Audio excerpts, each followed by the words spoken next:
All right, the White House is selling Bidenomics. They're proud of it, but Americans are not buying it, according to our latest poll. Our next guest, and you're looking at that poll now, is saying that September, which starts tomorrow, will be the start of real chaos for the U.S. economy and hurt the little guy. Let's bring in Kevin O'Leary. He's joining us now. Kevin, in what respect is this new influx of money from the president's program that passed a couple of years ago going to not help the little guy? Well, let's think about it. We've got the CHIPS and Science Act. Where's that money going? Behemoth giant companies in the S&P 500. The Inflation Reduction Act, another trillion, not even printed yet, all going to the big guys. Now, that's great. They represent 40% of the jobs in America, the S&P 500. Everybody knows the S&P 500. It's the biggest index in the world.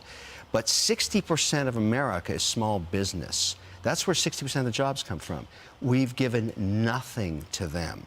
And so they're struggling because the Fed has raised rates up to 5.5% in a matter of months. To stop inflation, theoretically. Right. And yet we still have full employment, under 4% unemployment. So the small guy, the business between 5 and 500 employees, he's been cut off at the regional bank level. They're not lending. The loan books closed down. The rates that he pays for money have gone from 4 to 5% to 11 to 17.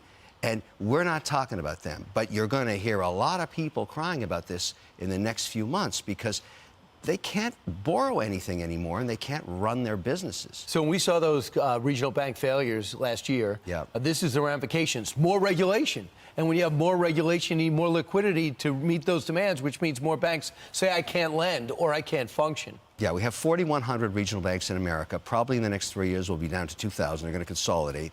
During that period, people are very nervous about putting their money in the bank because if another one fails and you have your cash in there, right now you're only guaranteed for $250,000.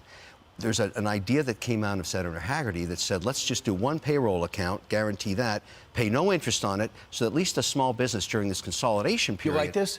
I like that plan. I met with his staff. On him, it made sense to me. I would endorse that. The other thing I would do for small business is extend the employee retention credit. That's the deal where companies that invested in their employees during the pandemic are getting to take back a grant for that. But it's really for small business, companies with 5 to 500. It's the only active program I know of that supports small business. Meanwhile, we're going to write $2 trillion to the big guys. That in itself is inflation. But it seems unfair to me to support a behemoth company that has a lot of its employees outside of America and not my companies, small business. I've worked in small business. And I'm asking myself, what are we doing for them? The 60% of jobs in America. Let's wake up, smell the roses, realize they're under tremendous pressure, and they are our economy. We always focus on real estate when it comes to the rates, but you're saying it's business. If you can't get a loan, you can't get some money, you're not going to expand or you're not going to stay in business, and that's going to ripple. That's the problem, because let's say you're selling Walmart. You sell $1 million worth of products to Walmart, and they're going to pay you in 60 to 90 days. Normally, you'd go to your bank and say, look, I need a receivable. I need to finance that receivable so I can buy more product and sell more product.